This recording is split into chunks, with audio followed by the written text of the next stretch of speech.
Hi everybody, I'm Paul Valle, and this is the Payoff Pitch. Before we get today's show started, I want to send my congratulations out to the Houston Astros on winning their first World Series championship in franchise history. A championship badly needed by the city of Houston as they're still recovering from the devastation suffered at the hands of Hurricane Harvey just over 2 months ago. So again, congratulations to the Houston Astros, to the fan base, and to the city of Houston. You all deserve it so much.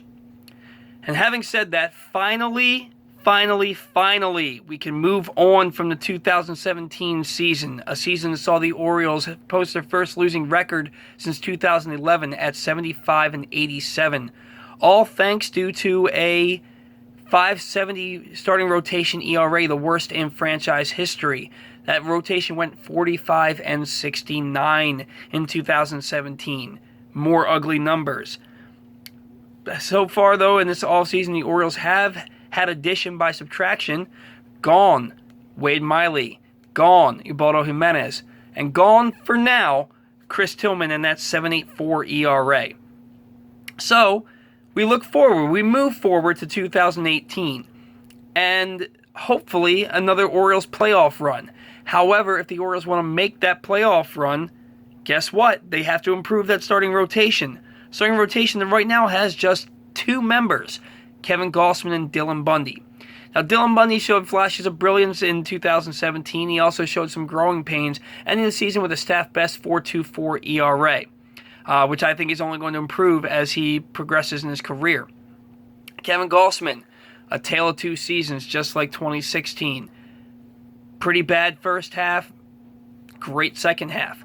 Gausman needs to put together a full season finally, because the Orioles need him to live up to that first-round draft pick. They need him to be the pitcher they drafted him to be. Enough is enough already. Let's get it going.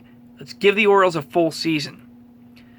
But then, like I said, after Gausman, after Bundy, who do you have? You have nobody. You have three slots open. You have a couple of minor leaguers battling for a position. You have a couple of guys like Miguel Castro and Gabriel Ynoa battling in spring training in a few months for a starting rotation spot, which, in my opinion, isn't good enough, and it shouldn't be good enough in anybody else's opinion either. So free agency started on Monday, November 6th at 5 p.m. Technically, it started the day after the World Series ended at 9 a.m. However, teams had an exclusive 5-day window to negotiate with their own free agents, which ended on Monday, November 6th at 5 p.m. So free agency is now finally fully underway. A lot of qualifying offers were put out there. 9 players, to be exact, received qualifying offers on Monday. 2 of those guys we're going to talk about in today's show. Before we continue to talk about the starting rotation, the pitchers the Orioles can go after, I want to put to rest any ideas of a Yu Darvish or Jake Arrieta signing. Neither one are going to happen. Darvish is expected to get 6 years, $160 million. He spent a lot of time over the last few years on the disabled list, whether it was a hip issue, a groin issue, or Tommy John surgery. He just hasn't been making every start. Although he did make every start in 2017, but everybody saw what happened to him in the World Series. He's still going to get a big number in this offseason. And then Jake Arrieta, 4 years, $100 million is what he's projected to get. He was already here. He left on bad terms. He probably doesn't want to come back, and even if he did, he's not coming back. So there are 5 guys I want to talk about in today's show. Alex Cobb, Lance Lynn, Andrew Kashner, Jason Vargas, and Chris Tillman. And then there's one dark horse guy I'm going to talk about to end the show. The first guy I'm going to talk about, Lance Lynn, and I want to talk about him because I think he's the best pitcher. I think he's the guy that the Orioles should go after. He had a 3.43 ERA in his first full season coming off Tommy John surgery in 2017. Despite giving up 27 home runs and walking 78 batters while having a 4.82 fielding independent pitching number, which is absolutely horrendous. I personally believe that the high home run rate, the high walk rate, and the high FIP number are due to the fact that it was his first season pitching after Tommy John surgery. And yet he still posted that 3.43 ERA, which is just a little bit above his career mark of 3.38. You look at this guy, he's a workhorse. He became a full-time starting pitcher in 2012. In all 5 of his healthy full seasons, he's made 30-plus starts, 29 in 2012, but semantics. He's pitched 175 innings or more, including topping out at over 200 in both 2013 and 2014, and he has never had an ERA higher than 3.95. The guy is he's a bulldog. He just goes out there, he pitches, and he gets the job done. He's expected to get, I think, 4 years, $56 million. If the Orioles can get a pitcher like Lance Lynn for $14 million a year, you sign up for that in blood. Okay? I know that his home run numbers were up. I know his walk numbers were up. But I'm inclined to believe that he's going to have a bounce-back year as far as those numbers are concerned. And again, that ERA was still really, really low. The other pitcher, Alex Cobb. This is a guy that most fans in Baltimore should want, that most analysts in Baltimore do want. He's rumored to get 4 years, $48 million from somebody. Might as well be the Orioles. They need a starting pitcher with his track record. He also was pitching in 2017, his first full season since having Tommy John surgery, and he pitched to a 3.66 ERA. Now, and his career ERA is 3.50, all in the American League East, pitching with the Tampa Bay Rays. Now, there's a couple of things that are alarming about him. He's never made 30 starts in the season, and his Ks per 9 innings pitched number has gone down every year since 2013. However, he does average over 6 innings pitched per start, and has done this all against the powerhouse that's the American League East. I think this is a guy the Orioles need to go after. I think they need to go after both he and Lance Lynn. I don't see that happening. I don't see them signing either one of those guys, just because that's not really the Orioles' MO. I think Ubaldo Jimenez may have scared them off, despite what some people say that they're not really going to be thinking about that. How could you not? So then you're kind of left to rely on those kind of third-tier pitchers, guys like Andrew Cashner, Jason Vargas, and Chris Tillman. And just like Lance Lynn and Alex Cobb, these guys have their merits and they have their downside. You look at Andrew Cashner, and he was a highly touted prospect coming up in the Padres organization and had a couple of good years out there in San Diego. 2015, however, he pitches to a 4.34 ERA, which then ballooned to a 5.25 number in 2016. So the Rangers take a flyer on him at 1 year, $10 million for 2017, and he rewarded them for that contract by going out and pitching to a 3.40 ERA while winning 11 games for the Rangers and keeping them in the playoff picture basically all season. His strikeouts per 9 innings pitched number this year was really, really low. It was a 4.64. That's not good. Meanwhile, his walks per 9 innings pitched was up to 3.46, which is pretty high. He's made more than 30 starts once in his career, and I personally just don't necessarily believe that he's going to be a guy that can really help the Orioles. He might. You know, he had a great year last year for the Rangers against all odds, but I think that those numbers have a chance to really hurt him, especially in smaller ballparks like Camden Yards and like Yankee Stadium at Fenway Park, even though he does have a ground ball rate for his career of 49%.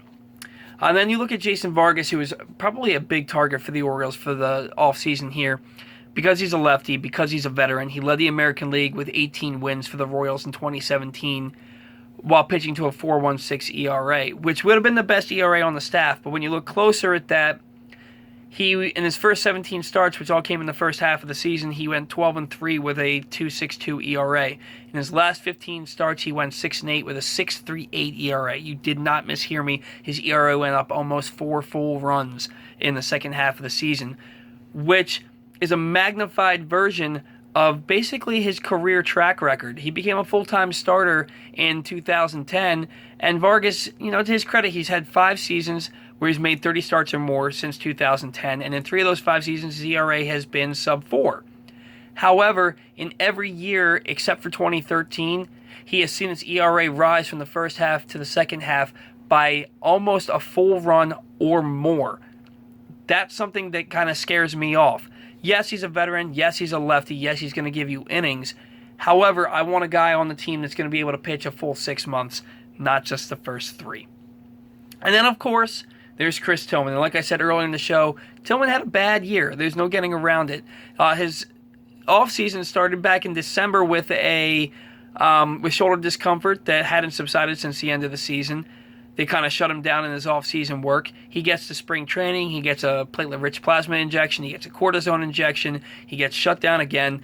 Doesn't make his first start of the year till May 7th, which subsequently was also his only win of the year. 1-7 with a 7.84 ERA isn't cutting the mustard. However, MLB Trade Rumors expects him to get 1 year, $10 million. They think the Tigers are going to give it to him. I think he may sign for even a little bit less than that with the Orioles.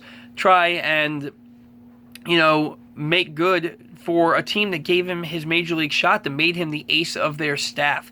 And I really think that with a full, healthy offseason, a full offseason regimen, that he's going to bounce back in a big way and pitch pretty well for the Orioles in 2018 if he decides that he wants to sign and come back here. So, and then there's one other guy who I said was going to be my dark horse, and that's Tyler Chatwood. Now, Tyler Chatwood pitched to a 4.64 or a 4.66 ERA out in Colorado in 2017. For his career, his ERA is 4.31. Now, you look at that number, and you look at the fact that he's made half of his starts in Colorado in that high-altitude ballpark where the ball just flies out of the park, and he's pitched to a 5.17 ERA in Colorado. So if his ERA is 5.17 at home, but it's 4.31 for his career, that just shows you that in all the other ballparks, he's a pretty darn good pitcher. 28 years old. He's had successful seasons out there in Colorado. You can get him. They're projecting him to get 3 years, $20 million from the Phillies. If the Phillies can sign him, why can't the Orioles?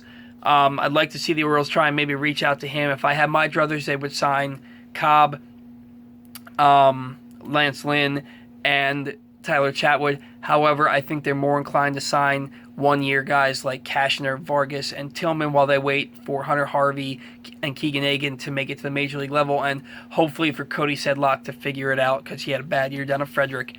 And then, of course, there's some other outlier guys like Doug Fister and Anibal Sanchez who are their names are going to get brought up throughout this offseason. I don't think either one of them has been relevant since 2014, and I do not want them on the team. I think you're just bringing in more pitchers like you had last year, and they're not going to help. But I'm not the guy making the decisions for the ball club. That's Dan Duquette's job. That's Peter Angelo's job. And to some extent, that's Buck Showalter's job. So hopefully they do it better than they did last year, because last year was abysmal and not a fun season to watch. All right, so in future shows, we're going to talk about the Orioles' need for a everyday right fielder and the need for a left-handed bat in that lineup. Carlos Gonzalez is out there on the market. They could try and rely on the young Austin Hayes, though I'm not quite sure that he's ready just yet. But again, we'll talk about that on another show. Until then, you can follow me at Paul Valle III on Twitter. You can read my content over at UtahStreetReport.com, just for a little heads up about what I'm working on in the weeks leading up to the season this past year. I wrote about the positional rankings. I'm going to go back in and look at those positional rankings and see where they actually where the pieces fell throughout the season and give an update on that. And, other content will be coming along. As always, until then, go O's. Thanks for watching, guys.